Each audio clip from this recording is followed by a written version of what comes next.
What if I were to suggest that you play a key role in the awakening world? And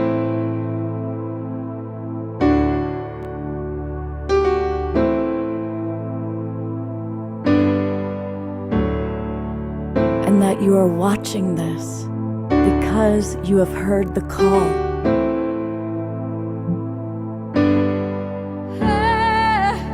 We can start right now by opening our hearts and minds.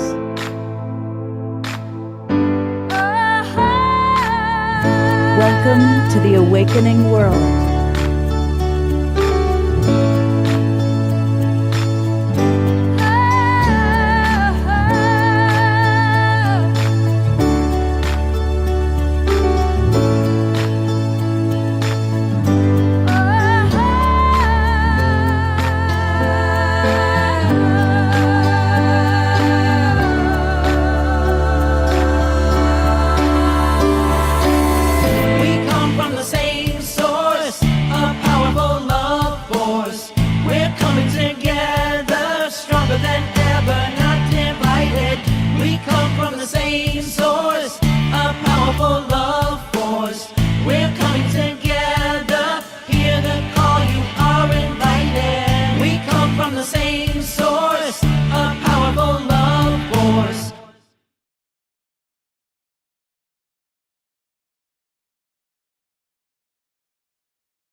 Unmuted. Let's try that again. Hi, everybody. I'm Love Coach Scott Thomas. You know me by now. And that's Omashar. And we're going to have a rather unique show tonight. It's going to be a lot of fun. It's going to be all about awakening. And we're going to hear from Marianne Williamson. We're going to hear from Reverend Michael Beckwith. We're going to hear from Jonathan Robinson, who wrote The Enlightenment Project and has interviewed everyone from the Dalai Lama on down about awakening and about enlightenment. We're going to have a meditation, but most of all, we're going to have 3 songs from Omashar. We're stocking up on Omashar because he's going away for a couple of weeks. He's going to merry old England. So we want to get as much Omashar as we can before he leaves. It's great to see everybody. You know what to do. Move and groove. Get ready, Eleanor Joy and Ian and Nitya and everybody else who's going to move to the music. George, I love putting the spotlight on you. Smile and move to the music, partner. And let's have fun tonight. Take it away, Omashar. All right. Well, greetings, namaste, and aloha, everybody. Here from thunderstruck Colorado. It's gone from 97 degrees to thunderstorms and lightning and torrential rain to sunny skies. So it's kind of cool, actually. I love the thunder. And so here's a thunder song called Just When. It doesn't know if I'm just making it up. So here we go. We're here. All right. Who's that? Okay.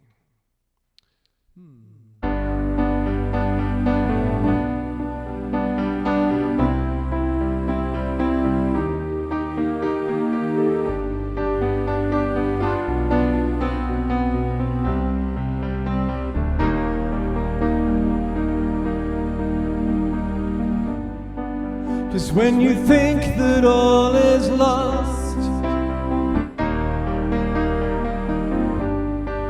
and the curtain looks to fall.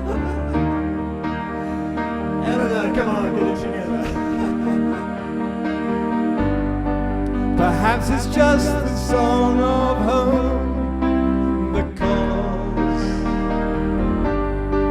and your trust in life exposed. No need to sit around and mope. Where there is love, there's always hope. Trust in your life and you will see that you reflect as me.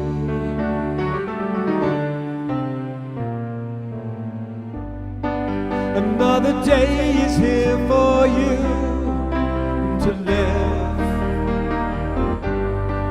and I'll walk it through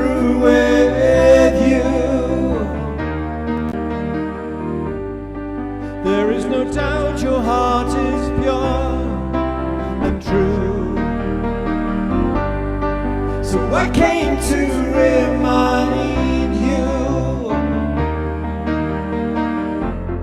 No need to sit around and mope. Where there is love, there's always hope. Trust in your life and you will see that you reflect as me.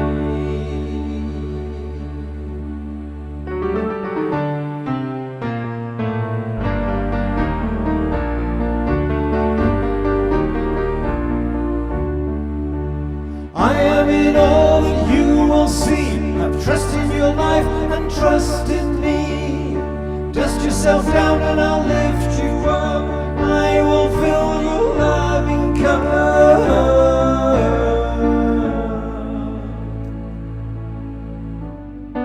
Just when you thought that all was lost, I came to remind you. No need to sit around and mope. Where there is love, there's always hope. Trust in your life and you will see that you reflect as me.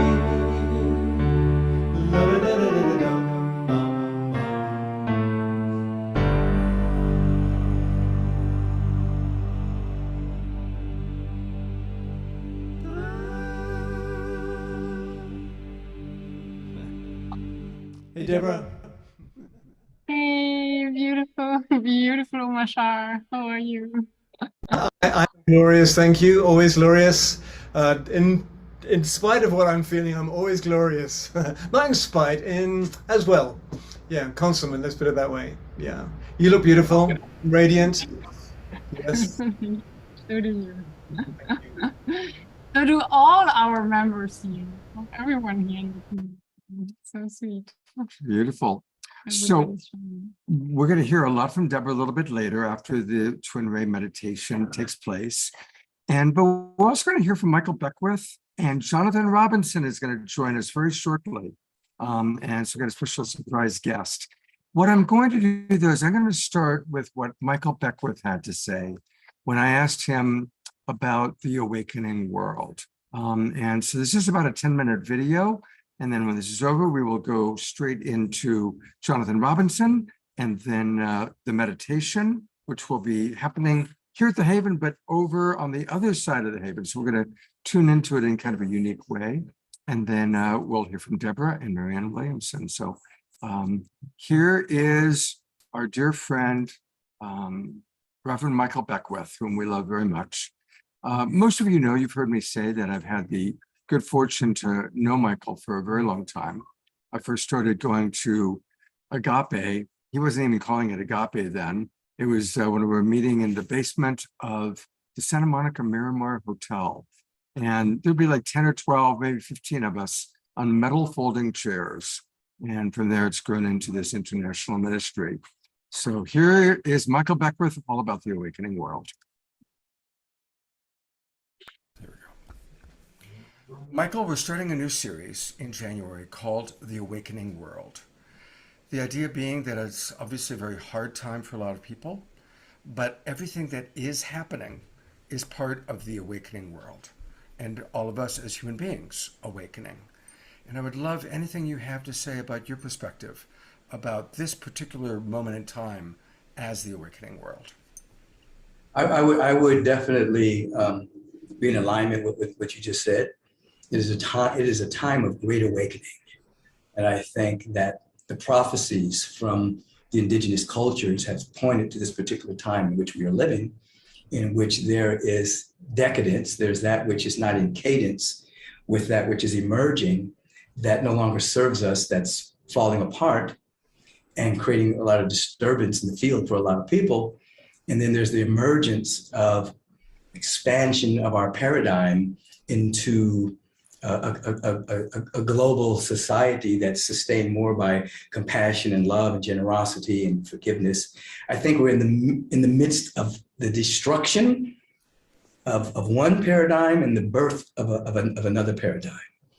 The earth itself, if you look at the earth, Mother Earth, from the shamanistic point of view, a great shamans would say, one of them that we would talk about this just passed a few days ago, Malidoma Some. When the earth spoke to him during his initiation into elderhood, she told him that she had already passed into another phase of consciousness. The frequency was much higher, and that humanity was being invited into a higher frequency. Those that come into it will pass through this phase with very little worry and anxiety and anxiousness and fear. But those that don't will pass through this phase with fear and worry and anxiousness and anxiety, and it will be a very difficult time for them. You see, so from the shamanistic point of view, you know, and the mystical point of view, we're already, the earth is already at a higher frequency, and the field in which we're living is already at a much higher frequency. Some would say another dimension we're living in already. From a scientific point of view, the earth is vibrating at a higher frequency. Over the last 30 years, of which the Schumann resonance has been measured and things of that particular nature, it's at a higher frequency.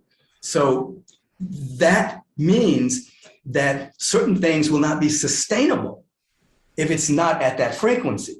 If you start a business merely for profit and you don't care about what you're creating, you're just doing something just to make money, it's not going to be sustainable, you see. So we're in that dynamic right now.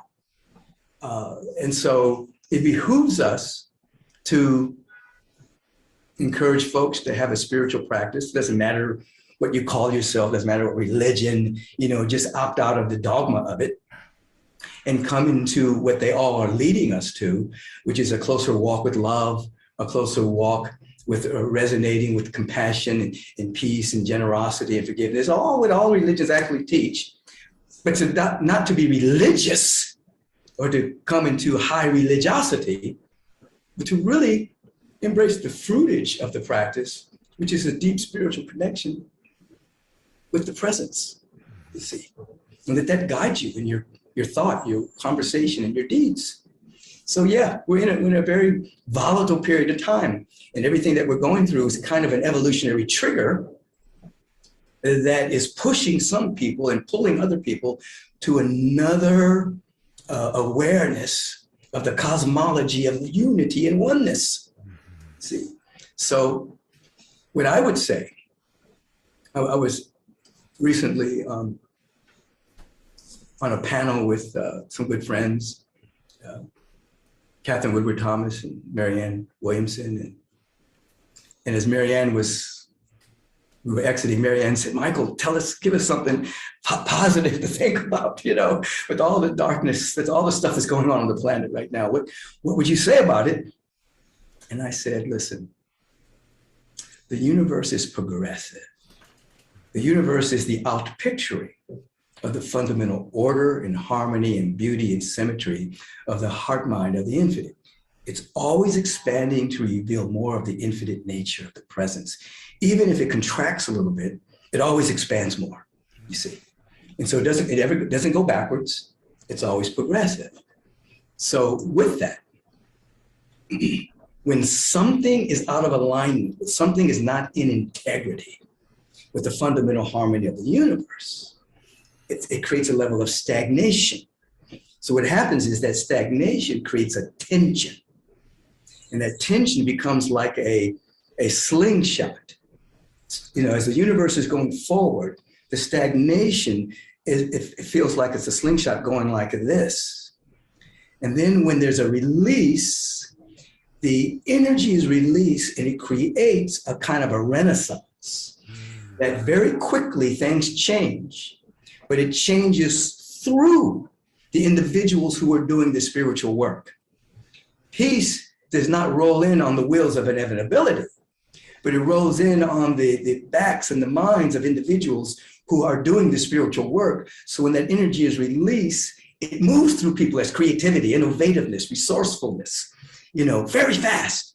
And so I think we're being prepared for a renaissance because of all the stagnation that's happening in systems that are systemic with greed, systemic with injustice, systemic with bigotry, systemic with injustice. It's going to happen very rapidly. we're going to enter into a Renaissance phase. And it's going to happen, it's not going to be like magic, like God's going to come out of the sky and do anything, because the presence of God needs vehicles, just like electricity needs a light bulb. You know, electricity is everywhere, but unless it has something to plug into, you don't see it. God's everywhere, but unless people are plugged in and bear witness to it, you know, it doesn't show up. So all of us who are doing spiritual work are going to be the instruments of a great renaissance.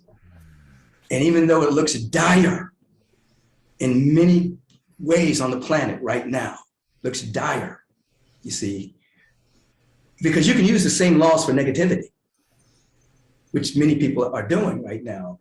But anything that is against life is not sustainable, because life's not going to work against itself. Eventually, the tension is going to create a slingshot and go, shoo, and that which is not in alignment will not be sustainable. And the new things that are in alignment will grow really, really rapidly fast. And the things that people are railing against won't have any power. Beautiful. Yes, absolutely. Michael, thank you so much for these many messages and for being such a great inspiration in my life for 30 plus years now. So many people. We were at the Sheridan. I used to come see you downstairs at the Sheridan, man. There were like 20 people on metal folding chairs. Absolutely. We started in my living room, and then we went to the Santa Monica Bay Women's Club, and then we went to the Miramar Sheridan downstairs, and then we went to the Wedgwood Room, and then we went to the Starlight Ballroom, and then we got those buildings over on Olympic, and then we went to Culver City, and now we're here at the Saban Theater in Beverly Hills. We're just in the midst of, right this moment, in November, going into December, we're celebrating our 35th anniversary. Wow. We're just celebrating 35 years of, and we've expanded more than any time in human history of our beginnings. We've expanded more during these past 2 years during the lockdown of healthy people. It's the first time in human history that there's been a lockdown on people who are healthy. It's never happened before. You know, we're during these last couple of years. We've expanded more than any time of our existence. It's a beautiful reframe. You know, that was another thought that I had when you told the story about how Howard Washington Thurman reframed you know, that experience. And you were so beautiful at reframing how we see things. And that's what you just did. You just gave 2 examples of reframing and seeing it from the bigger perspective, from God's eyes, from the spiritual perspective. Yeah. So there's another place I'm imagining that he helped influence that within you, watered that seed. Absolutely. Michael, God bless you. Have a very, very happy Holy Day season. Absolutely. We're going to keep the holy and the holiday. Absolutely. My big joke, you know, my birthday is Christmas Day. So my joke always is, remember the true meaning of Christmas, not the little dude in the manger, not Santa Claus, but Scott's birthday. Scott, happy appearance day, brother. Much love. God's blessings. Have a beautiful, beautiful few weeks. Look forward to our next connection. God bless you.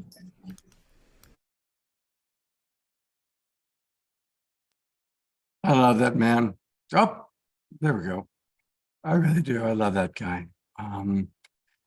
We're going to go to Jonathan Robinson in a moment. But I'd love to get any feedback that you have. And Connie, I noticed that you got pretty lit up. So I'm going to bring you on camera for a moment just to share what came up for you in watching what Michael had to say. You're on camera, Connie. Oh, yeah. So that is so aligned, and he is so aligned with our work with the trust frequency that it's just thrilling to hear him just be so articulate on that subject, that we're going to higher frequencies where there's more information, where it's a new reality. I mean, we're reading we're getting our stuff from the same frequency, and it's just so exciting that he articulated it so well. We want it for our film. I just wrote you. Okay, I'll send you the MP4. Yeah, because he's committed to be in the film. So that would be great. There you have it. There we have it. Well, good to have you with us. And I get to introduce one of my best friends. To be honest, we put this show together at the last minute. There was going to be something else happening tonight, and the people doing it had to postpone. So it's like, okay, what are we going to do? And I decided, and Trish wasn't available tonight. So I decided, okay, well, let's talk about awakening. And then I realized if we're going to talk about awakening, my best friend is the guy, he's the dude. And I'm talking about Jonathan Robinson. Now, what makes him the dude? Well, he happens to be the guy behind the amazing book called The Enlightenment Project. It's his latest book. I believe it's Jonathan's 15th book.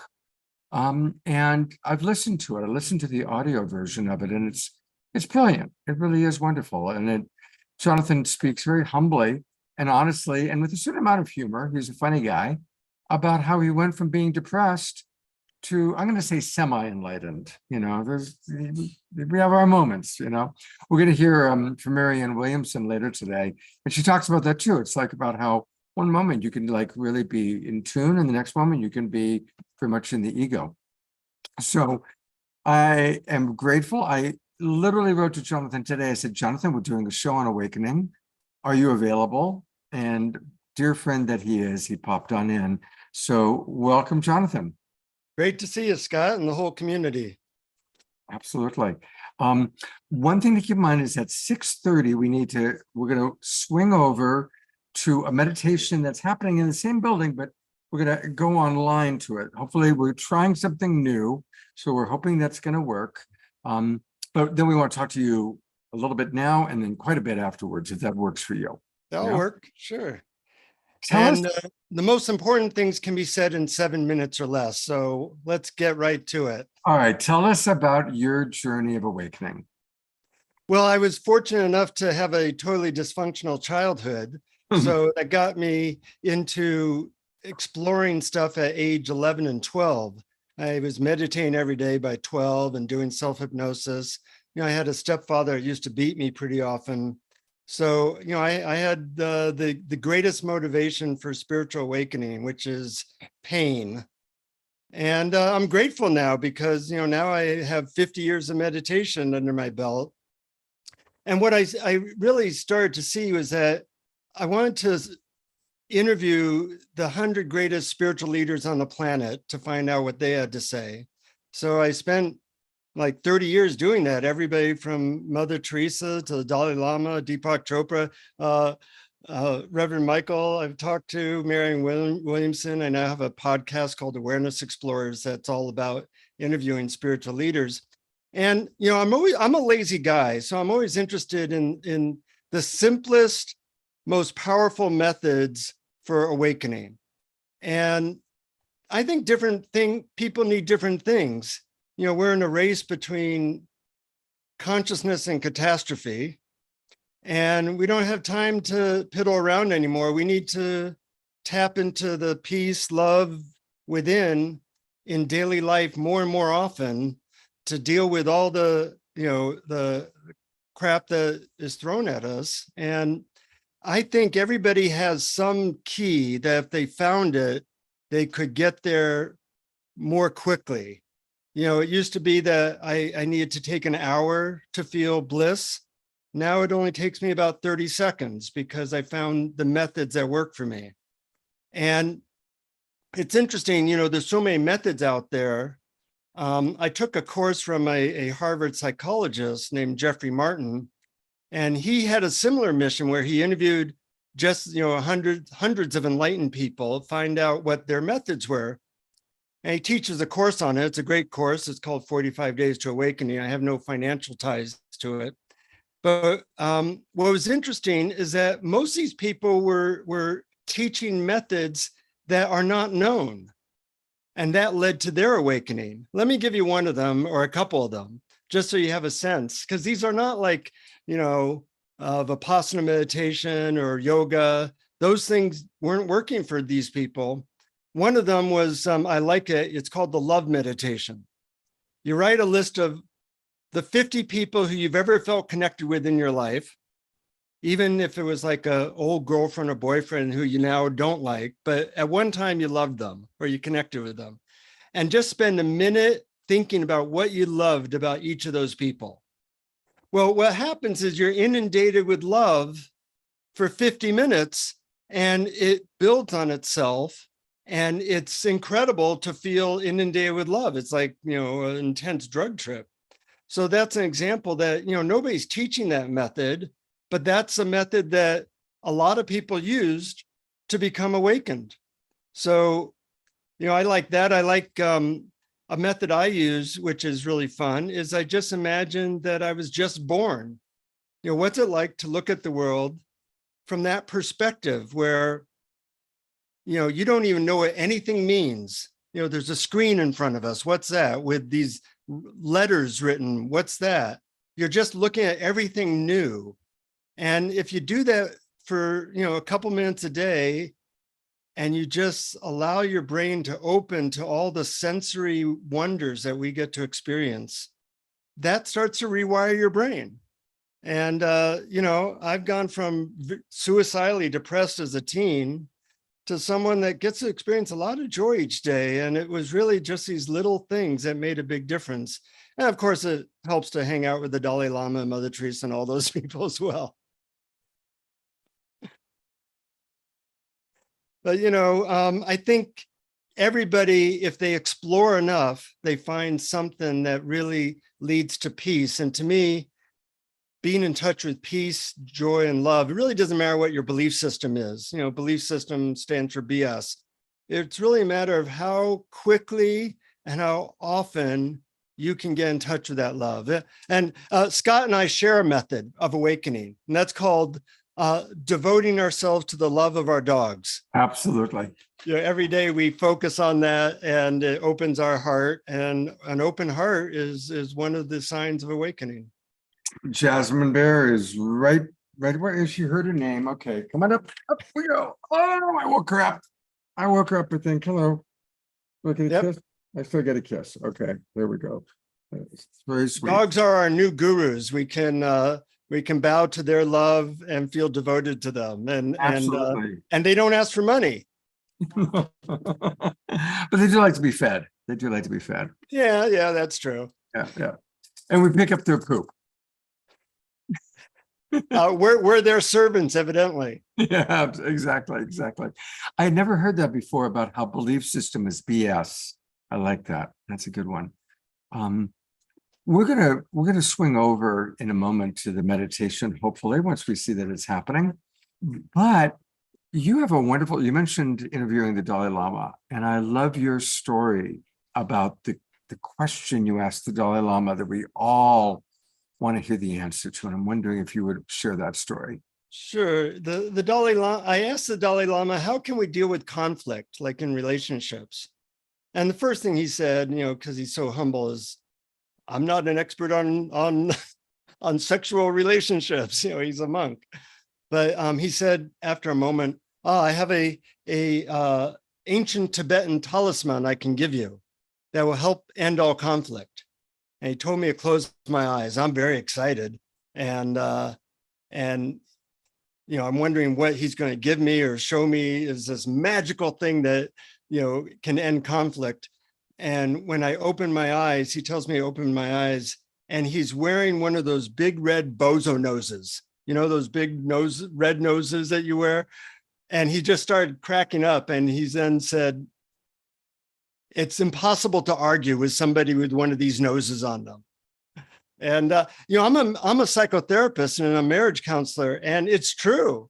If you start arguing with your mate, just put on one of those red bozo noses. That'll save you a couple of years of therapy.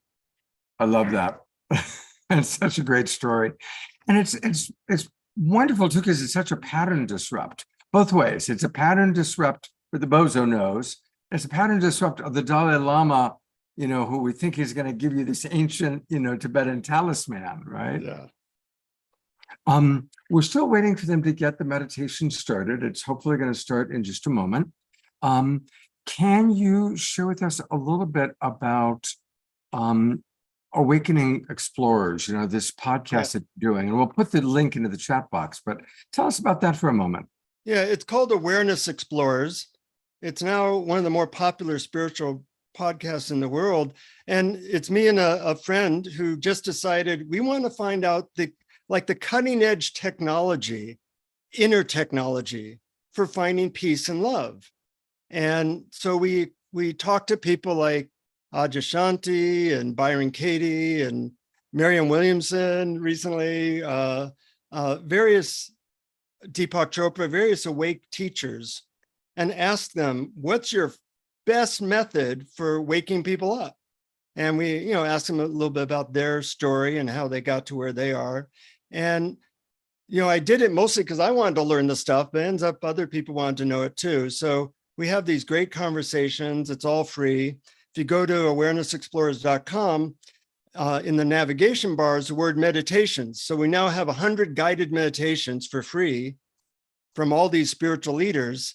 I asked them, give me your best 10-minute guided meditation, and it's all free. And you're welcome to explore that if you are an awareness explorer. And if you're on this show, I'm sure you are.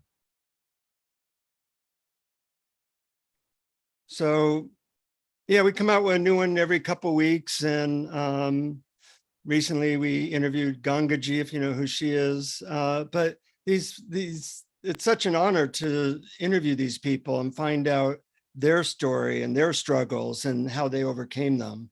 And I'm kind of a technique junkie, so I also ask them, what's your favorite way of connecting to awakening to peace and love? And people come up with some pretty interesting stuff that often works better than stuff that you read in a book. So I'm going to go one more time to the website. Here it is. It is awarenessexplorers.com. And it's remarkable how many episodes you've done, how many places you're carrying it. And make sure, everybody, you put in your email address so that you can keep in touch with what's going on here. Yeah, you get a free guided meditation when you put in your email address, and it's one that I think people will really enjoy right away. Great. All right, we are going to make an attempt. This is a new thing. We are going to try and see if we can connect to another event that's happening. So let's give that a try, shall we? So this is an experiment, everybody. There is Jonathan and myself, but I'm not seeing the other live broadcast. So we may not get the meditation. Although I was at a Eckhart Tolle retreat once, and he didn't speak for like 15 minutes. And then he said, if you're waiting for something to happen now, you're kind of missing the point. I can relate to that. I can definitely relate to that. Tell us a little bit about I know you have some wonderful meditation practices. Would you be willing to share one or two with us? Sure. And people can do this one. It takes about 2 minutes, maybe less. I call it the include meditation. You know how when things go wrong in life, we focus on that. We focus on the thing that is most not pleasant in our life. That's what the human mind does. So whenever I notice that I'm focusing on a problem or something like that, I'll say, what else is going on? And, what else is going on is, as I look out the window, there's, wind moving through the leaves and it looks very pretty. But what else is going on? Well, I can feel my butt in the chair, feels warm, feels comfortable. What else is going on? Well, I'm talking to a group of people and I'm getting to share some heartfelt stuff. What else is going on? Well, I'm aware that I'm doing this. There's a sense of peace to that awareness. What else is going on? I can feel an opening in my heart now as I talk about these things. And what you do is you just expand from our limited mind view of focusing on problems and plans to expanding outward and outward and outward until you start to feel the bigness of life, of having a human life, of feeling grateful for being alive. And it only takes a minute and you can use it in any situation. You know, the mind focuses mostly on problems, but the heart and our spirit are always there in the background if you just ask that question, what else is going on? Beautiful. Well, for whatever reason, it hasn't worked. Our little test is swinging over to that. So what I am going to do is I am going to play a video of Marianne Williamson. And it's a conversation that we had with her. And I'm going to actually play a couple. We're going to start with just a 2-minute video where she kind of shared what the awakening world means to her, which was very cool to hear Marianne's thoughts about it. I've had the fortune, I've interviewed her about, I think, 5 times now since we started doing Global Peace Tribe shows. We're going to play at least 1 or 2 of the longer videos, but here's a short one on what she had to say about the awakening world. Dream. The world is a dream. Let's try it again. A Course in Miracles tells us that the world is a dream. And in our dream state, we have fallen into a nightmare.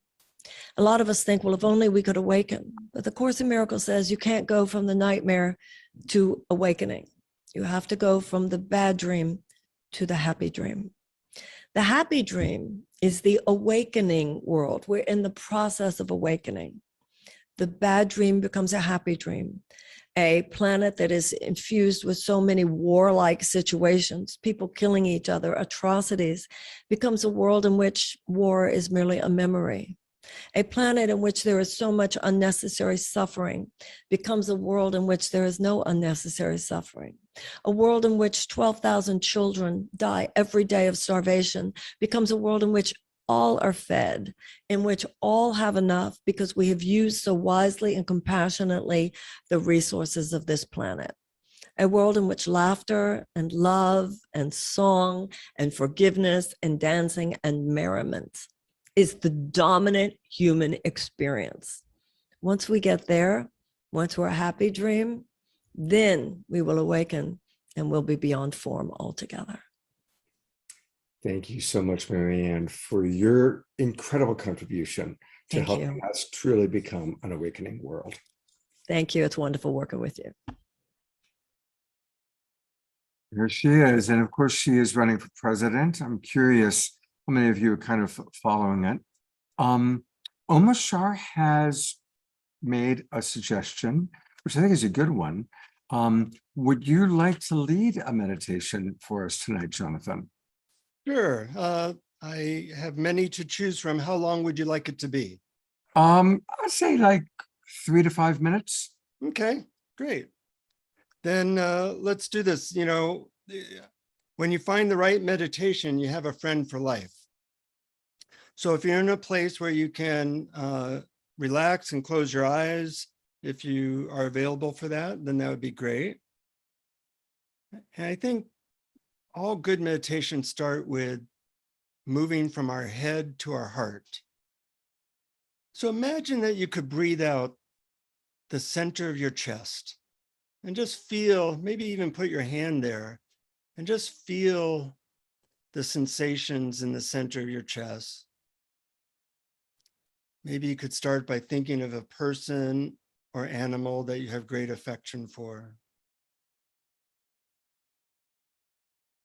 And just breathing into that and remembering a wonderful time with a person or animal. Imagine you can send them some love, or that you're hugging them. And just feel more of a sense of all the molecules of your body are vibrating. They're vibrating from the Creator giving us life. And imagine that you are in like a warm bathtub of love. You may not normally be aware of it, but we're continuously being broadcast this frequency of love. And normally we might be closing down or constricted. So notice any part of your body that feels a little tight or a little bit constricted. And allow it to open like a flower to this feeling of love, to this feeling of openness. You can imagine that that part of your body is like chocolate melting in the sun, just melting open, relaxing, unwinding. And that you are dispersing all your molecules, dispersing and becoming one with this ocean of love. And anytime you might notice any fear or constriction, you just say to yourself, it's okay to let go. It's safe to let go.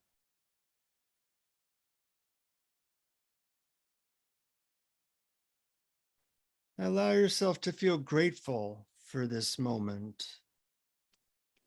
In a certain way, this moment is the most important moment of your life because you are in this moment. And in this moment, you open or tune or relax into this bathtub of love and gratitude for the gift of life, for the gift of this moment, for the gift of just being. And you include the awareness that we all share, the awakened awareness we all share as one human family. And you can feel that thread of connection that's always behind our turbulent minds, that's always there, calling to us, calling us to awaken. And when you're ready, take as much time as you want. Gradually become aware of opening your eyes to this material world, a world of forms and apparent separate people. But as Marianne said, that's just an illusion. And we are all ultimately one family. As in Ram Dass once said, walking each other home. Welcome back.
have been waiting for so long, and yes, I have faltered.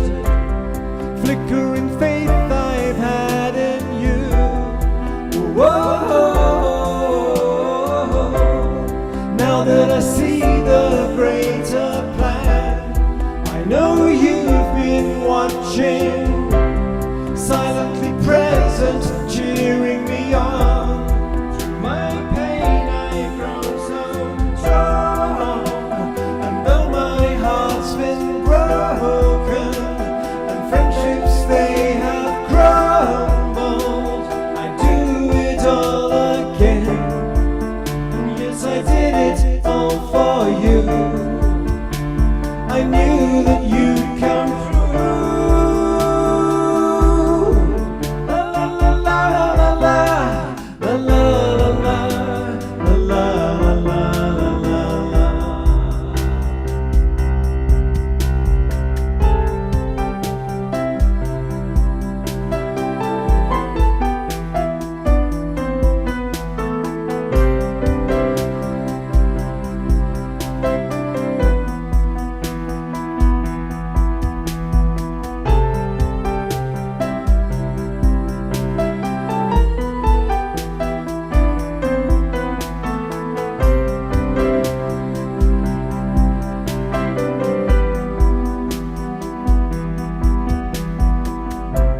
I open the door inside my heart.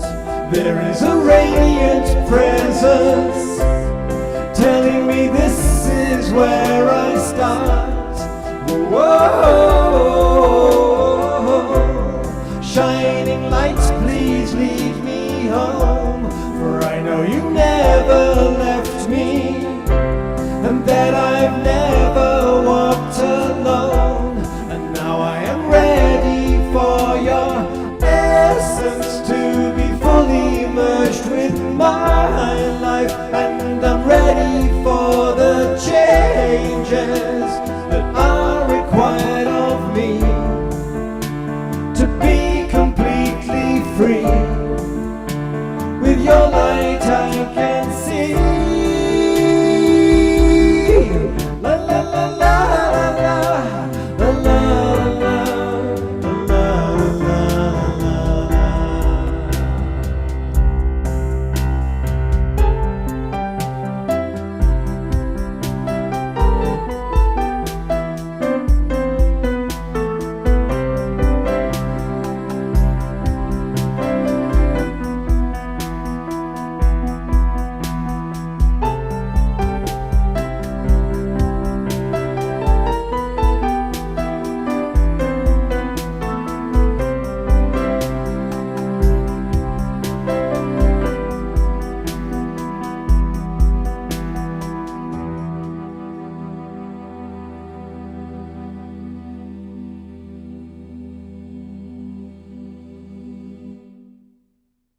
Beautiful. Let's all twinkle both Jonathan for his beautiful meditation and beloved Omar Shore for that wonderful song. Thank you so much. Jonathan, that was great. I was taken. Thank you so much. That is such a simple, truly deeply effective meditation. Thank you. Thank you for your music. I love it. So welcome. It really is such a delight, Jonathan, to have Omar Shore here providing music every show. It's become such a wonderful part of what we do.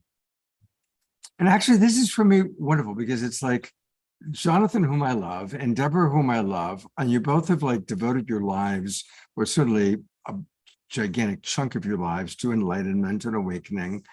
It's kind of like a clash of the titans, you know.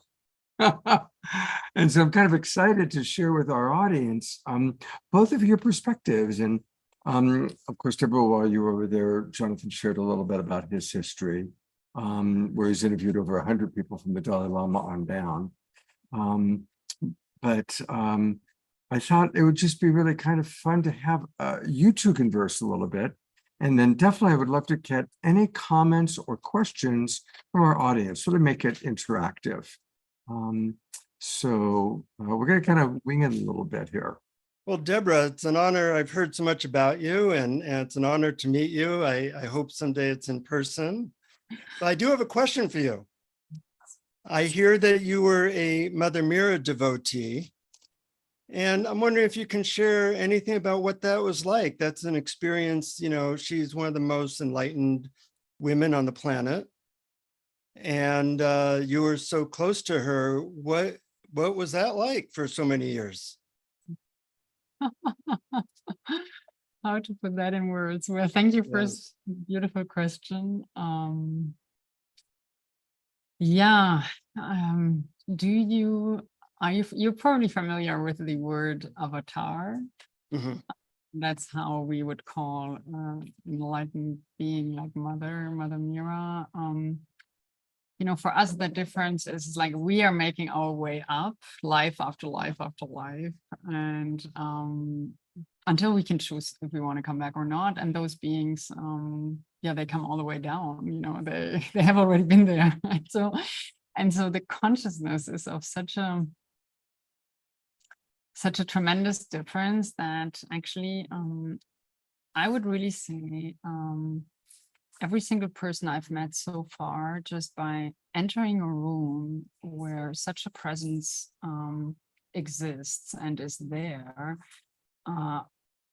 quiets, first of all, the mind Mhm. without us doing anything. Yeah. Just a matter of time, whether it happens within seconds or within minutes. And believe me, I think almost every single time we got to see Mother personally, and we had at least 5 questions, very important questions who would change our lives if we got the answers. Believe me, the second we would sit with her, there was no way we could remember those questions. Right.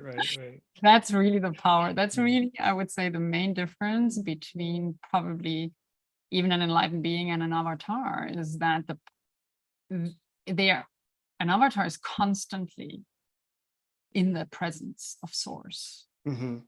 presence where we all come from, in that presence of the intelligence of the universe, of the source where we all come from, and the love that we ultimately are. So that silence of the mind drops us immediately into the heart, and then the love that an avatar is emanating. I mean, oh my God, we were just longing to sit next to her, and then we would feel, we would just be silent when she was talking, and we would just feel the washing machine inside of us, like through all the chakras running and running and running. So I do believe, honestly, it's just a blessing to even just be close or just meet such a beautiful being.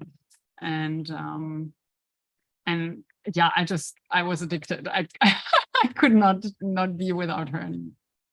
Yeah. And I agree. It's such a blessing to be around people that emanate that energy. Did she have any methods that she gave, or was it more just being in her presence and being of service?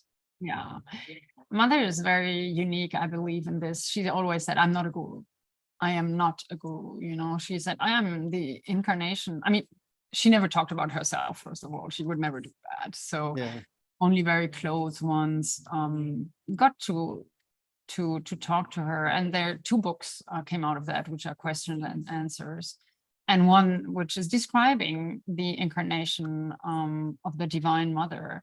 And probably, I mean, for me, I needed the first time, I never forget the first time I met her, and I got her darshan. So darshan is the name for a blessing of an enlightened being, or an enlightened being. Mhm. And every avatar is actually giving a different form of darshan. Obviously, just being in the presence of the avatar is enough for them, but for us, we love to have a kind of a sign from the avatar, right? So that we get the blessing. And I don't know if you all know the hugging Amma, from Sure. India. So her way to give darshan is by embracing everyone, right? So we all got the hug, Amma's hug, and Right. Mother Mira is different. She used to take our head like this. So she would put her middle finger here. She would take the head between her 2 middle fingers, which now we all have two main nadis going all the way through our body, all the way, and they are filled with knots, little tiny. I mean, this is really highly electrical, vibrational work, right? And so every maybe trauma or everything that we experience also in past lives is one knot. And so if so when she was taking our hand, what happened is that she carefully, her light would go through those two nadis, and only, you know, as much as we could take, knots would be unknotted. But it's really a very profound and particular work. Like if you do too much, you could die. So that's the first thing she did. And then she would, so that's basically working on the karma, right? Working on the karma on our past lives and all of that. It's very, very profound. And it lasts only a couple of seconds, you know, an avatar doesn't need much time, but this is really what she did. And then she would look into our eyes, and there she would see everything that's going on in our lives and in all our and on our families, and then she would just give what we needed, you know, without, of course, and then we go away. And today, which is interesting, she doesn't need to do this anymore. So since actually COVID hit, you can see in the Schumann frequency, the frequency of the planet has risen so much, and you know, everybody around us is waking up like popcorn, right? So everybody's the frequency is really so high that she doesn't need to do that anymore. She is really meditating online every day, and she looks into our eyes, and then we meditate with her in silence, and that's enough to level up really the frequency of the planet. So. Yeah, I actually do that once a week as part of Vortex Healing, which uses her eyes as a focus, and I have that experience. And, you know, you're very fortunate to have that experience. Not many people in the West get to have that, you know, connection and know what that's like. So I'm glad that you're spreading that a little bit.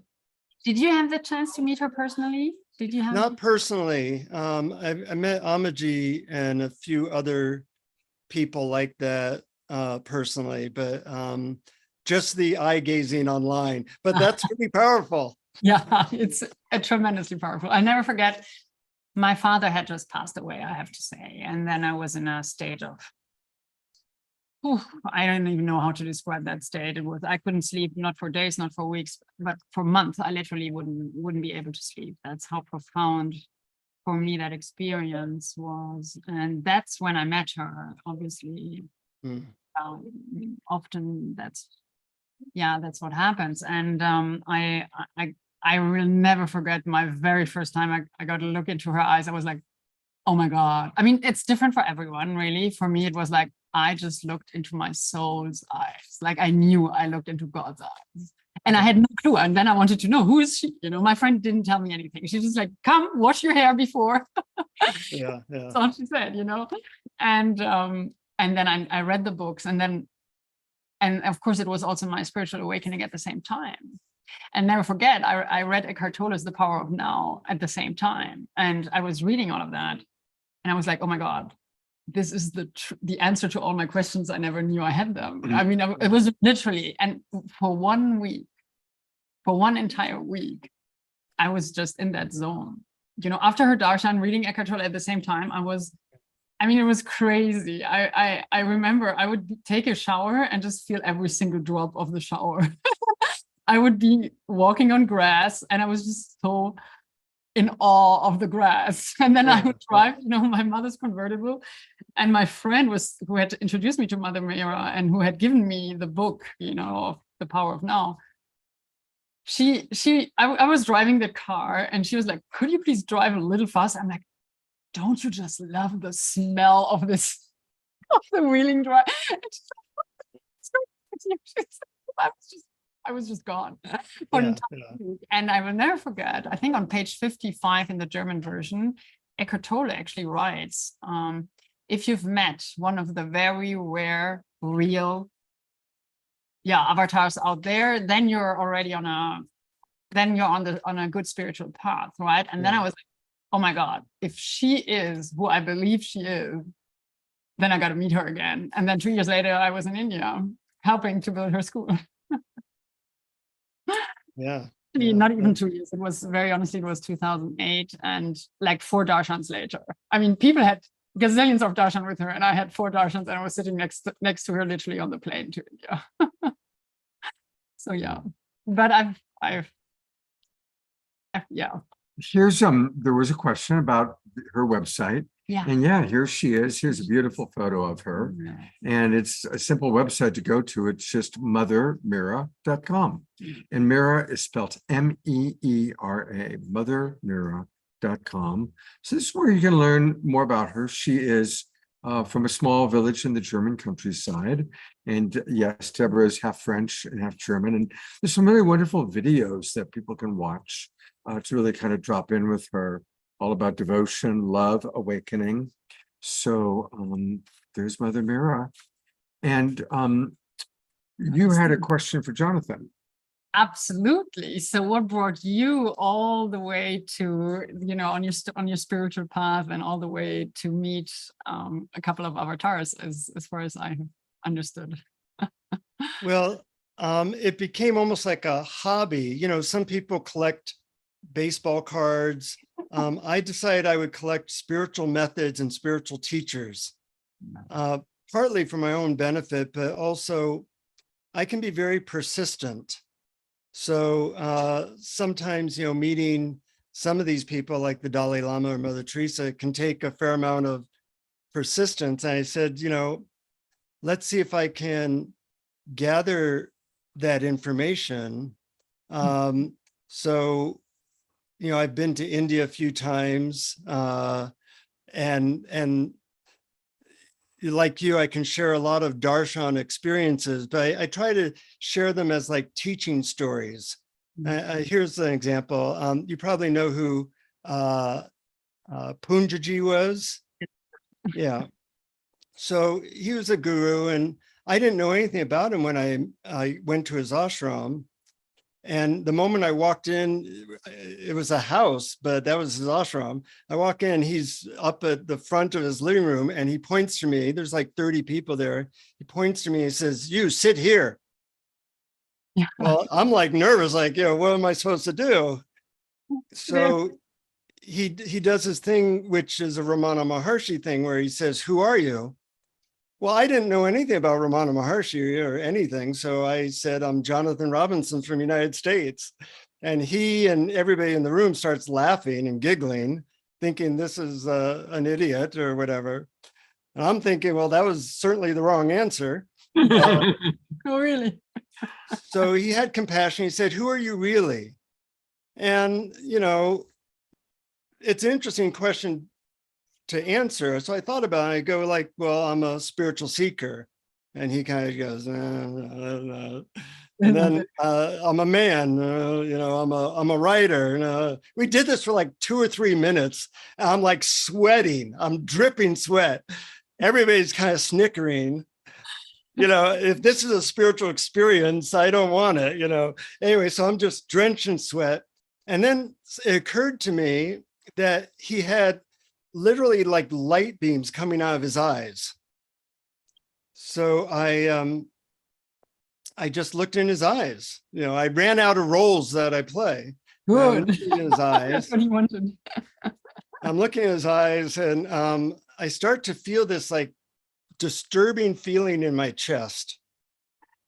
And I just said, "Oh, that's interesting." And I'm looking at his eyes. And then I said, "Well, just surrender to that feeling."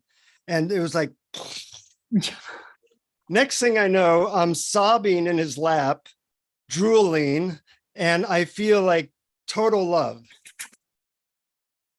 It's really See, something happened to bed. I'm feeling all this love, and he pats me on the head and he says, "This love that you feel, that's who you really are, and your job is to never forget that." So I really kind of think of it as like my job. People say, "What's your job?" My job is to go from a human doing to a human being that feels love. And I work 40 hours a week at this job. It pays pretty well in love. and I have my good days and bad days, but if you think of that's why we're here, then it really changes how you look at life. So, that was one darshan, and then I had others, a lot of miracle things. At one time, I needed to know that there was like magic. Yes, And tell us so- more. Tell us So more. a lot of the gurus would I'm an amateur magician. So I would I was a psychic studies major at UCLA studying psychic phenomena. So these gurus would inevitably do magic in front of me until I really didn't need that anymore. I didn't need proof. I just, wanted to feel the energy and whether it be Sai Baba or Amaji, they all did things that kind of blew my belief system. Yeah, that is the big difference, I would say, between Mother Mira, and she never did that. She never, she wouldn't. The people who were close, I mean, we also didn't. You didn't need it. You didn't need it. Yeah. We knew.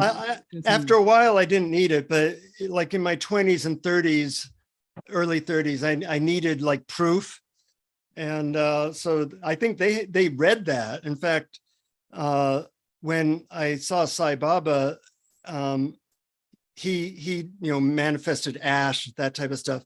And after he manifested manifesting the golden eggs and rings.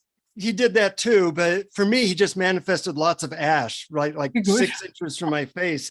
And then he looked at me and he said, "Satisfied, Magic Man?" You do know that they know everything about you when they see you. You do know that. I guess so. That looks like what's happening. Yeah. They know all you, because, for these beings, there is no past and present, there is no time, so there is no past and no future, and they see everything at the same time. So obviously they see all your past lives and all your future lives. And for them, there is no judgment at all. There is no better or nothing is, everything just is. Everything just is. Yeah, I once asked one of these teachers about a politician I particularly didn't like. And his response was, "Well, he's a perfect them." And I like that. I might not like him, but he is doing his role of villain politician really, really well. And that helped me to go, yeah, he's nailing that role. I want to read a couple of comments that have come in from our audience to include Mark Donosovsky writes, "Unconditional love, exclamation point. Once someone demonstrates that to you, hang on to it as tight as you can, as if your life depends on it." Yeah. Eleanor Joy writes, "Yes, we are beings of love. So let's let it flow through freely and easily." Great sharing, Jonathan. And then earlier, there was a question from George for you, Deborah, wanting to know why Mother Mira suggested that you come to Shekinah or to the Twin Ray. That's, Well, so that did not happen like that. Avatars have their way to communicate. What happened is that I was in India until COVID hit and we had to close the school. So I was helping to run that one. So she has one major school, 1,500 children, and then now and 5 other schools around it in the same city, and 200,000 people village kind of town, let's call it a town. And the 5 schools were or are kindergarten and now becoming primary schools. And so I was also then implementing all my knowledge into these schools until no more. And so I went back to Germany, and my sister had just given birth to a beautiful second daughter on the 20th of February 2020. And that's when I found out actually that the children in Germany or in the West are much less happy than the kids in India. We have 2.2 billion children, people over there, and they were so much happier. So I was, after 5 years not being in the West, I was then taking care of the kids, and online through and I was still, I still have mother's phone number and can call her today, obviously, right? So and I'm still in contact with her, of course. And so I was just following, I don't even remember, a class with how to start my own company, because I wanted to meditate with children in the world and online. And there was a online meditation going on with I think it was something with the plasma. There was Regan Hillier with her man, Pueblo Barahona or something. And then there were the Trenway. And I knew, I mean, who Regan is. Regan is a beautiful business lady, slightly spiritual. And then I was immediately, I was like, wait a minute, you know, that light, that heart, that love, I immediately like, who are they? And then I was honestly, just watching them, because they are so from the outside, the opposite of mother. Mother is very humble, very, very, and also is, you know, her school in India, everything is very, very low profile. You know, of course, it's real marble and everything is clean and it's the best quality, but very humble, very, very humble. And very, and so I first observed, and then I knew, okay, I kind of knew they are real, but still. And then in 2021, when we couldn't go anywhere and mother had still her doors also closed, you know, for safety reasons, Beloved Sanandaji and Shikinama were actually giving a retreat at the sanctuary in here in Ashland. And I was told, and believe me, I have never, I mean, I literally went directly to an avatar, right? I have never seen any guru in my life. I mean, of course, I know Ramana Maharshi because his teaching is so profound. I know Sri Aurobindo and of course, Satya Sai Baba, but these are real, you know, these are all real avatars. And so what happened is that I got only one reading in my life, and that was in December 2020, and from a very intuitive person. And she said, Deborah, there's a male wise master in your life, and he is going to teach you, and he's going to bring you to another level. And I was thinking, wait a minute, the only person I know is Thich Nhat Hanh. You know, I always follow Thich Nhat Hanh. Is he coming back into my life? And he passed away that January, you know, 4 weeks afterwards. And then I knew, I also know Guruji, who happens to be Swami Vishwananda in Germany, very close to Mother Meera. And I said, is he coming back into my life? Like, I mean, these are masters that I know, but, and I've learned their teachings. However, to make a long story short, then in one course, Sanandaji was saying, oh, by the way, we have a retreat here in Ashland in the month of May, 2021. No, 2022, I'm sorry, 2022, last year. And there's only one seat free. And I looked at him, I'm like, you are the one? And then I was really thinking I would only come for a retreat, you know, have just blissful 11 days in that light that I was so longing for, because I was living in that light for so many years, right? So I was just thinking, okay, I'm coming for a retreat. And when I then sat in front of them physically after 10 days, it was so clear. It was just so clear. I was like, oh my God, Mother sent me. But avatars will never tell you. A real, you know, coming from the divine will never tell you what to do. Our free choice is the most important thing on this planet. And that's how you can actually make the difference. They will never tell us what to do. It has to be our free choice.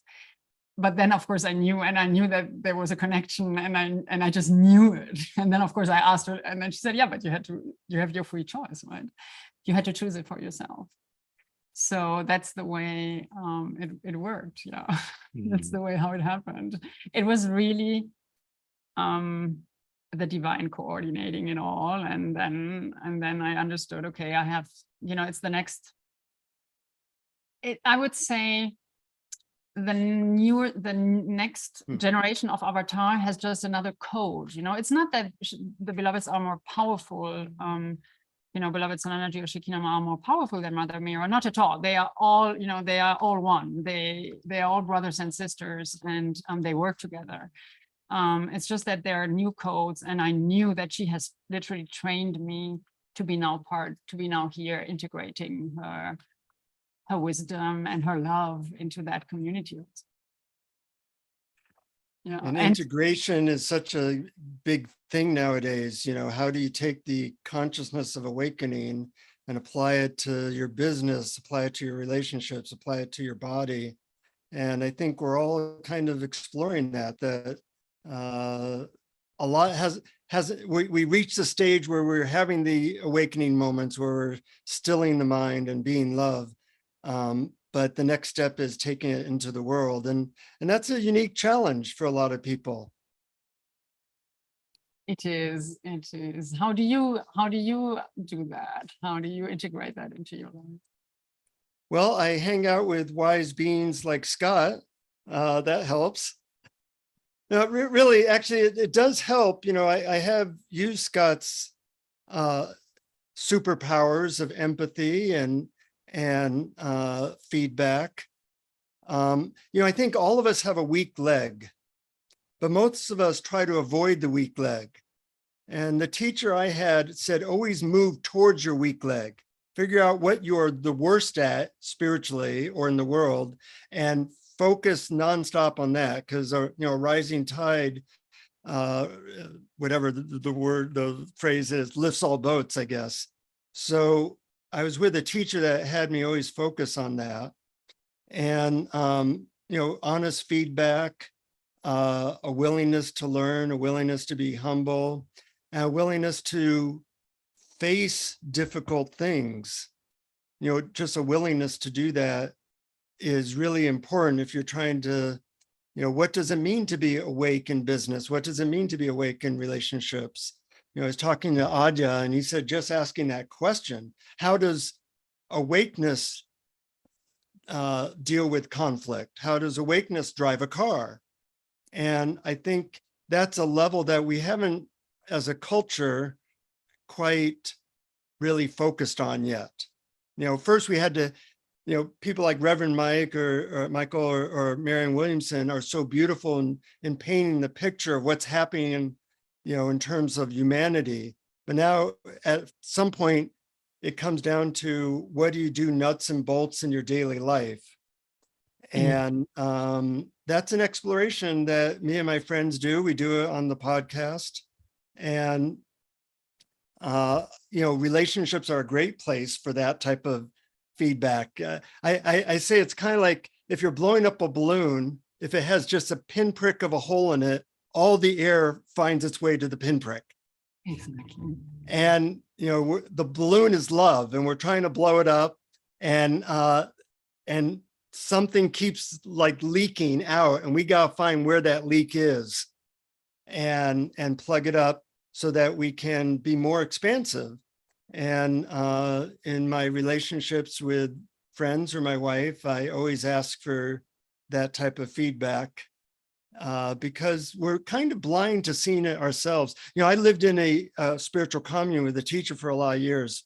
And once a week, he would put somebody on the hot seat and tell them everything, all the leaks that they had, all the things that they were doing wrong, self-deceptions, etc. And we all lived together. So we would go, yeah, that's exactly right. And then he'd say, if you think, you know, Mary is like that, raise your hand. And we all would raise our hand because we knew everything he said was accurate. And he was incredibly accurate with everyone except me, in which everything he said seemed like totally not true, misunderstandings. And then he'd say, if you know Jonathan is really like that, raise your hand. And everybody raised their hand. I'd go, I don't know this guy, you know? And after a while, I started to say, oh yeah, I am sneaky. Oh yeah, I did lie about that. Oh yeah, I was trying to avoid that. And that was really helpful. So I was very grateful for that. But, you know, something I've said to my friends is, if you ever see me doing anything that's wrong or hurtful or looks out of harmony, tell me immediately. And luckily, you know, I've developed friends that will do that. Yeah, that's very important. Very beautiful. Very good. I've so enjoyed watching the two of you connect a little bit. It's been beautiful. A lot of compliments coming in from our audience. Mark just wrote, very helpful, Jonathan.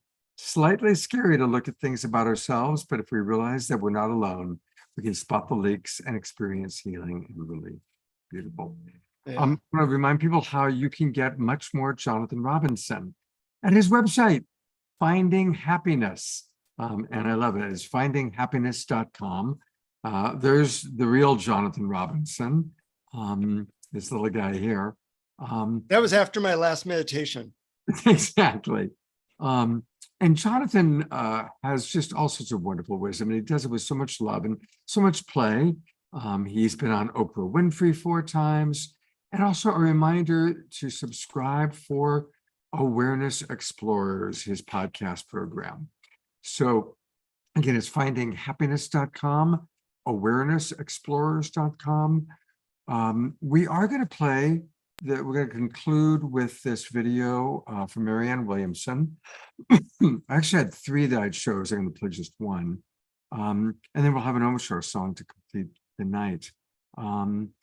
Jonathan, thank you so much for jumping in at the last minute. You're welcome to stay for Marianne, or if you need to go to dinner or whatever, that's also understandable. A great pleasure to meet you. I've heard so much about you, and I look forward to meeting you in person. Thank you so much. The same from my side, Jonathan. Thank you so much. It's my honor to meet you. Very, very much so. So we are going to play a video of you might all recall, I of course work with the Illuminated Film Festival. I host most of their events, and we did a special event last November where we honored the Twin Ray, Matt Kahn, Gary Zukav, and Marianne Williamson. And I've only played this video that one time live, and it's a beautiful conversation with her. Well, she was still kind of figuring out what she was going to do. She hadn't announced that she was running for president again. And it's a very candid interview, and you'll see kind of her humility. And it's interesting because I previewed it. I listened to it today while I was getting ready. And a lot of what she said are things that you've heard Jonathan and Deborah say tonight. So here we go. I'm going to fast forward just a little bit to where we see Marianne. There's the Awakening World. And go.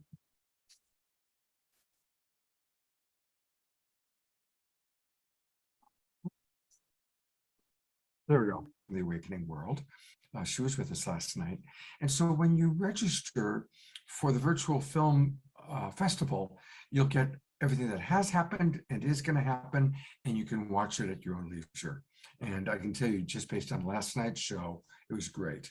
And every film, I've seen all the trailers, they're all quite beautiful. So to learn a little bit more about the Illuminate Film Festival, here's another trailer for you that gives you a taste, a little homeopathy. This incredible film festival, and of course for the Awakening World as well.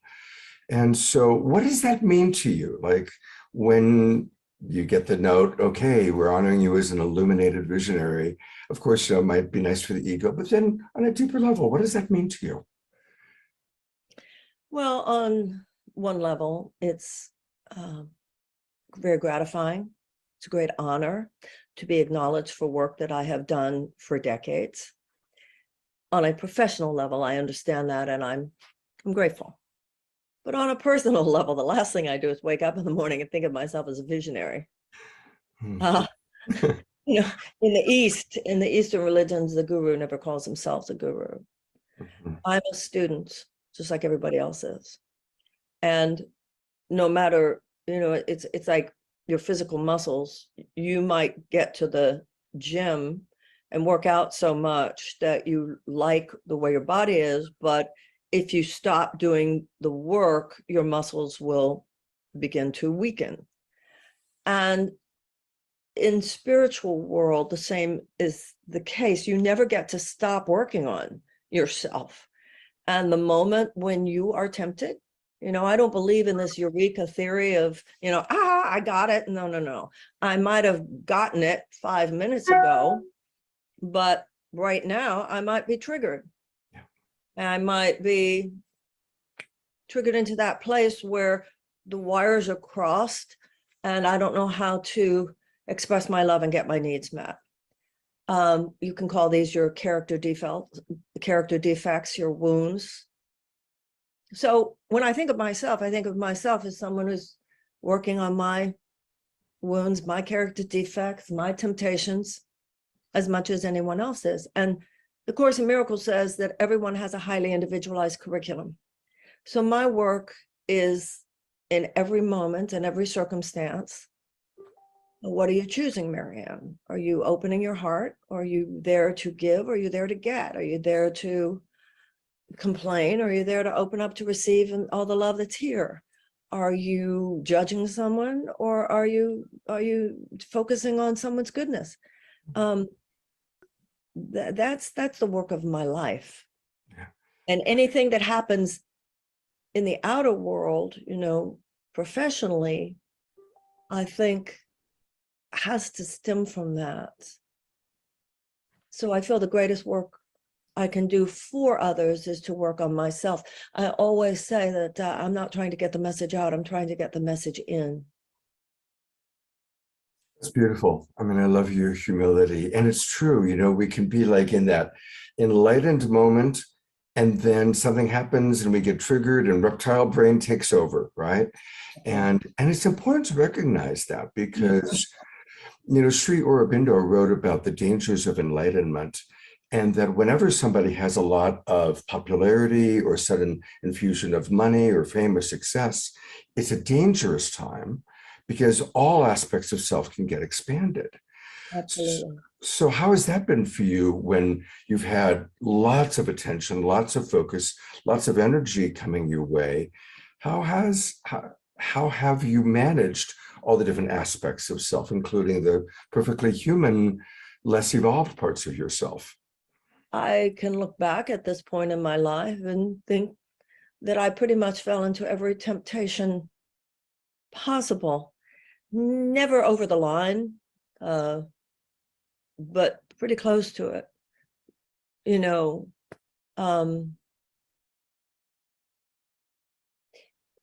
When I say close to a line, I don't think I ever crossed into serious lack of ethics, but I've crossed into moments that I would definitely look at as blindness and ego, due to situations where supposedly and actually theoretically I knew better.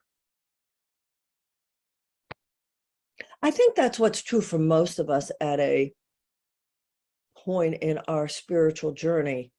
We know the basics, so that any mistake we make is like, I should have known better. Like, I'm Marianne Williamson, I should have known better. Yeah. But, ego is very sly. Ego is very sly. That's why the traditional Christians call it the silver-tongued devil. The motto that I love is how perfectly human, right? Well, I think this is what keeps us humble. So I've been in situations where I've judged someone, particularly young people. I know some young women I was judging one day just in my mind. And then I thought about the fact that the very things I was judging them for when I was their age, I was much worse. Huh? It's so easy to point the finger at other people. I love it when other people say, oh, Marianne's ego. Well, you have to have an ego to be pointing at my ego. Only your ego would. So everybody needs to just point at their own. Beautiful. I love that at the time that we're talking about you as a visionary, we're actually having this very beautiful human conversation. And I'm appreciating your humility and your honesty, because you are a role model for so many people, and people can get lost in the idea of, oh, well, Marianne's up here and I can never be that. And then it adds to people's shame. First of all, nobody who has read my books or heard me speak feels that way. But it has been my experience that those who put you up on a pedestal are the very people who would then knock you off. If they put you up on a pedestal, then the minute you do anything that's not their idea of perfection, then we're all students. The Course in Miracles says, it's you're not perfect or you would not have been born, but it is your mission to become perfect here. I feel about myself what I feel about really almost like the human race right now. Okay, Marianne, you've made some great advances in your ability to be in an open-hearted space, but there are still those places where you shut down, where you think you're better, or you think you're worse, or you think you're smarter, or you think you're more stupid, or you think you're more qualified, or you think you're less qualified, or whatever. Clean it up. This is the time. We all have, you know, it's kind of like you have a drawer in your house or a closet, and all the stuff you don't quite know what to do with, you just shove it in there. And you say, well, I'll get to it someday. But really, you're just playing a trick with yourself, because you know you probably won't get to it, but you're not having to confront the fact that you're throwing away something that you know you should have dealt with. That's the closet we have to clean out right now. That's the drawer. And I know we'll feel so much better when we do. So I'm having to face some things in myself right now that are very intense along that line. Thank you for sharing that. It's very beautiful, you know, and deep breath there, deep breath, you know, may we all clean out our closet and get the support that we need for cleaning out the closet, you know, because it is important to get that support during these incredible times. That's what our society is very lacking right now. We kick people when they're down. You know, Hemingway said, everyone is broken, but some grow stronger in the broken places. When we fail, when we admit our darkness, which we have to do, he says in the Course, I cannot take from you what you will not release to me. Those are the teachable moments. And that's when we need to bear witness with others. I'm going to stand with you while you do this work of exposing and detoxing and thus healing and improving. We just keep hitting people, you know. It's a mean-spirited moment. My favorite coach, a basketball coach, is Phil Jackson. Super successful, 11 NBA championships. And one of his teachings is when a player's down is when I remind him of how great he is. When a player is playing great is when I remind him he can do better. That's right. That's right. Did you see that? It was on the internet. It went viral. It was in England and it was on a soccer field. Did you see this? It's a video of these two little boys and their coach. And I think it's soccer. These kids are like 7 or 8 or 9, or maybe 10 years old. And this one little boy had failed at something. And this other little boy comes up to me, takes him by the arm and says, you are the best. Do you hear me? Do you understand me? It's so profound and it's so beautiful to watch this one little boy refuse to let this other little boy feel bad about himself. Wow. And the coach, I mean, it's just beautiful. I'll have to find that. Yeah, there it is. That's what we need to do. Well, we all need people in our lives there to remind us you didn't do everything right and to remind us and you didn't do everything wrong. Yeah. I have to say, we're all wanting to know what's in your future. What's next? I'm living with that question right now.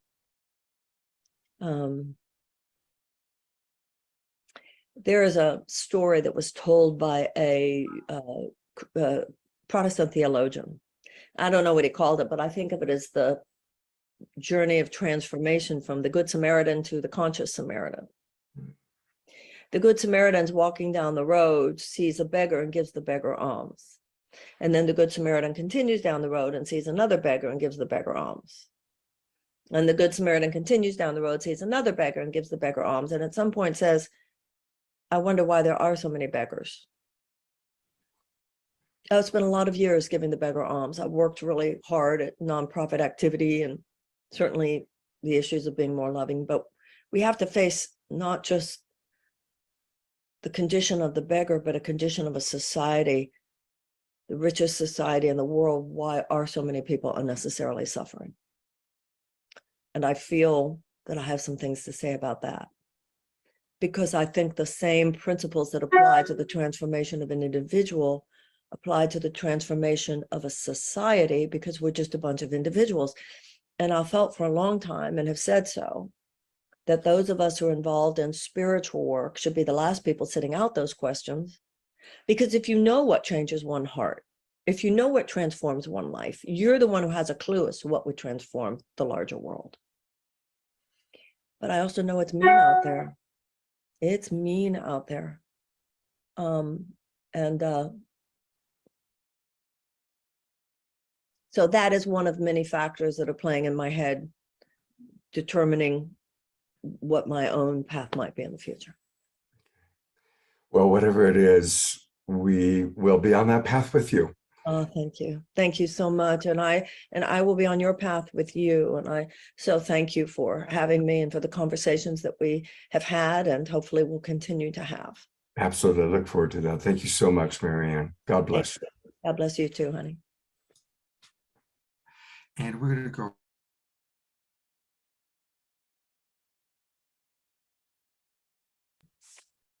What a lovely conversation, huh? Really, That was a great conversation. Very humble, very, very beautiful. and that was before she decided to run again. She lost $500,000 the last time she ran. She came out of it in the red, and she took a lot of slings and arrows. A lot of people were very hard on her, and you could see that what she's thinking about, am I going to do this or not? And God bless her, she's decided to do it. Every day I get my email from Marianne, it's to all of the people supporting her with her daily quote or her daily thought, and she's going for it. All right, I'll read a couple comments and then we'll complete with Omashar. Mark writes, when Marianne said we'll feel better when we can clean up the closet, I decided to turn off my gorgeous background image so I can deal with the massive pile of books and such behind me. No hiding. I know it will feel great to simplify, and I'm keeping my camera on.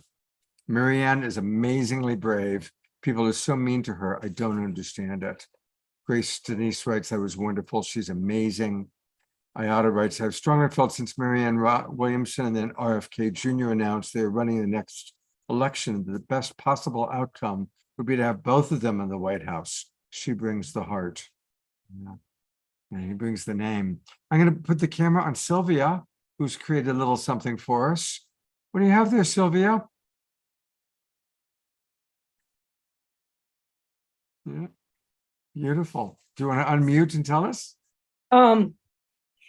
When Jonathan was talking about the pinprick, was that you in the balloon? I fold paper balloons, and so this one, in order to inflate it, it takes the hole. So I folded it and held it up to the screen and inflated it. And it's made with cosmic paper that I also use to fold the star box. So thank you for your beautiful offerings tonight, and it's really fun getting to know you. Great. Thank you, Sylvia. We love you very much. All right. Well, thank you. We are going to go to Omashar to close us out with some music. Or maybe let's open us up even more. What an amazing, spontaneous co-production tonight. I had no idea that it would unfold so beautifully. I feel full. My cup is full. And so let's sing a song called The New Road. I don't have a lyric in it. My cup is full, but I might just put that in there some other song at some time. So here we go. Waha.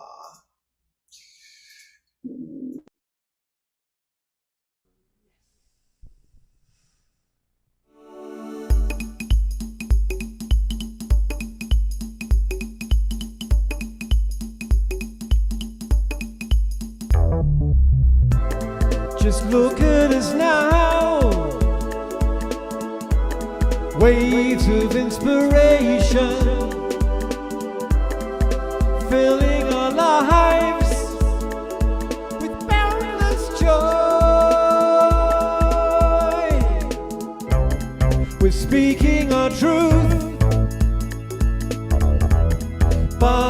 Living in the pure light, freeing the way for all of us. Take off your disguise, show your starry eyes, open up your heart, be with me. Truly we're divine, let your spirit shine. I am one within you and I love you so, I love you so.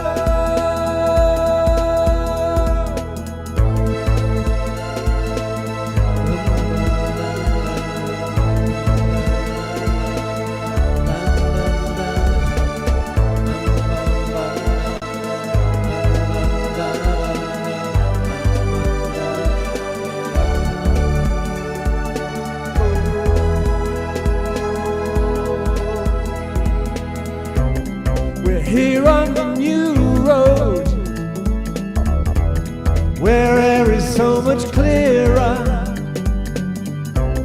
creating a world of ecstasy. Surrounding us is true love, filling empty spaces. Rejoice in the word unity. Take off your disguise, show your starry eyes, open up your heart, be with me. Truly we're divine, let your spirit shine. I am one within you and I love you so, I love you so. Take off your disguise, show your starry eyes, open up your heart, dance with me. Truly we're divine, let your spirit shine. I am one within you and I love you so, I love you so. Take off your disguise, show your starry eyes, open up your heart, be with me. Truly we're divine, let your spirit shine. I am one within you and I love you so, I love you so. La la la la la la, bum bum bum ba dum dum da da da da da da.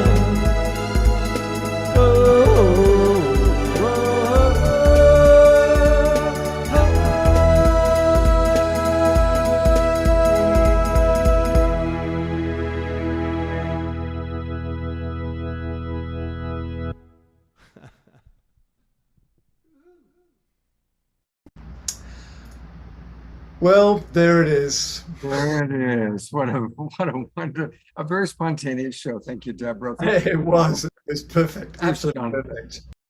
Thank you for jumping in. There's a yoga class going on now, so they're playing their music, and it's just one of those. We tried doing it together, and it just was an adventure. Let's put it that way.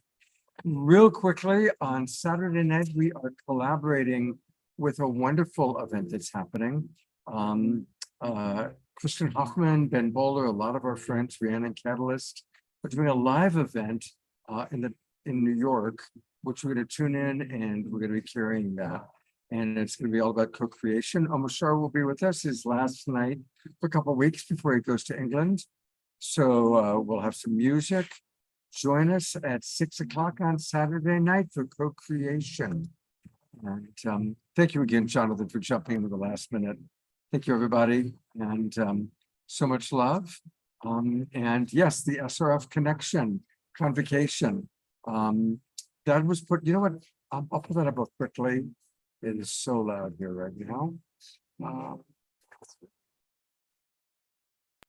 So here it is, the SRF convocation.